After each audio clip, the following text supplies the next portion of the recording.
all of you know, as Gary mentioned, I'm the CEO of Sudima Hotels, but I'm also a husband, father of three, granddaughter of one. So that's my granddaughter. I'm a business owner, property investor, entrepreneur, environmentalist, diversity and sustainability advocate. I forgot to mention that I'm also very humble. My grandfather, Sudesh Jhunjhnuwala, he migrated to Yangon. Within 3 years, in 1918, he started his own textile shop. As a matter of fact, we moved here exactly 20 years and 1 day ago. So yesterday it was our 20th anniversary of moving to New Zealand. We currently operate hotels in Auckland, Christchurch and Rotorua with an inventory of 1,125 rooms. So we brought our first hotel in at the Christchurch airport in 2000, and then we bought our second hotel in Rotorua in 2003. In 2011, we built our third hotel, which is at the Auckland airport. I still remember the good old days when I used to sit in Central Park and I had 3 employees and a lot less headache. We have also signed a management agreement in Queenstown. We at Sudima already were valuing our employees and treating them like extended family. So we have always tried to create a culture of caring. As Peter Drucker said, that culture eats strategy for breakfast, and we are strong believers in that. Our culture has meant that we have lower staff turnover compared to the rest of the hotel industry in New Zealand. We hire locally, encourage diversity and inclusivity, promote within, and create an environment which allows every employee to bring their whole self to work without feeling threatened and without being judged. Family-focused culture is at the core of our values. We are people first. The way we treat our staff, our guests, our community, and environment is what sets us apart. And our why is very clear. We are here to help you make the most of your day and bring a smile to you, our guests, our employees, and our communities. We work and support a local school or an organization in our area. In Auckland, we work with Mangere East Primary School and support them in whatever way we can. We have been providing breakfast at Kafaha Primary School in Rotorua for over 7 years now. We provide food to the Love Soup charity in Rotorua. In Rotorua, another thing we have done is we've started an annual scholarship to a high school student, and this is done in conjunction with the local iwi, Ngāti Whakawe. It's not only important to hire people on their merits, but we also need to recognize the differences in culture and practices to keep them engaged. We work hard to make each employee feel included, and it's never about tokenism. Across our business, we have 39% men and 65% women, and a 50-50 male to female ratio at management level. We take part in awards like sustainability, accessibility, and employer of choice. In 2019, we won this big award, which is the Air New Zealand Supreme Tourism Award. This is held by Tourism Industry Aotearoa. I really like this quote from John Wooden, especially the last line. The true test of man's character is what he does when nobody is watching. To me, it means that you can't have two personas in your life.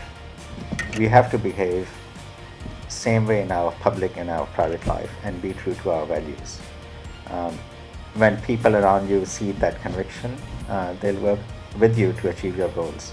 I want you to learn the history and culture of Aotearoa, not just about rugby and cricket, but also about tangata whenua, the people of the land, and our bicultural history.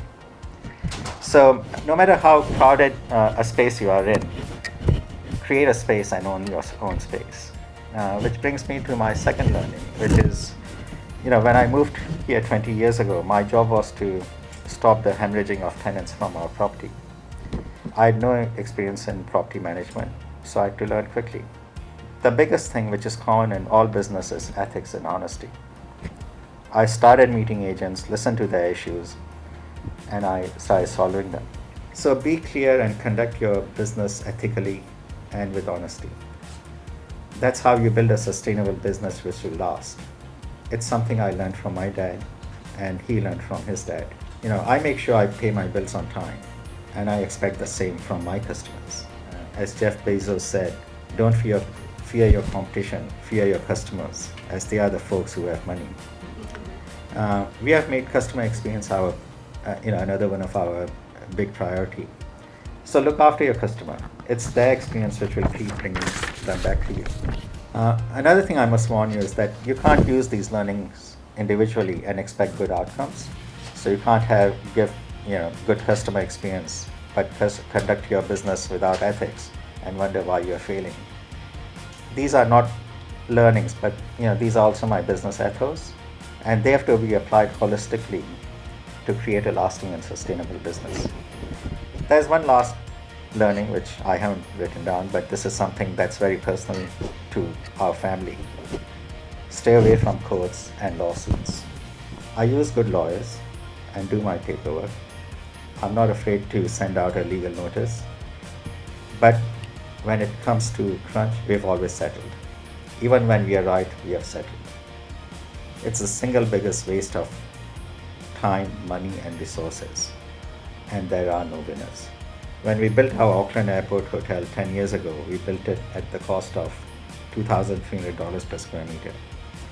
Our new hotel in Auckland City, 10 years later, we are building it at $4,500 a square meter. Immigration policies. We can't find chefs and other skilled staff. Our manager was joking that soon he'll have to start learning how to cook to keep our restaurant going. And as entrepreneurs, you'll probably face same issues when it comes to recruiting skilled staff. Compliance cost. Everyone loves to complain about it, but we do face it.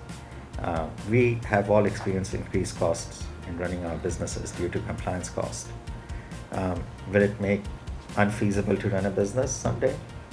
We might be heading there. I mean, the kind of responsibilities that come upon me as a director is scary.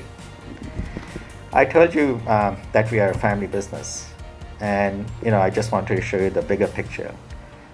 This is the picture of my dad and my siblings. Everyone in that photo is a partner in the business here. Our head office is in Singapore and Hong Kong, and they run various businesses all over the world. Last thing I wanted to tell you was that my wife got a bachelor's degree about 10 years ago from AUT. She was worried how will it go for her being a mature student. We all supported her, and she studied hard and she got her degree. She had a passion to learn. So keep learning no matter what your age is. That's how you will grow. The fact that you are here listening to all the speakers means that you are willing to learn. But go out, get a mentor, keep upskilling yourself, ask for help, never stop learning, and always stay positive.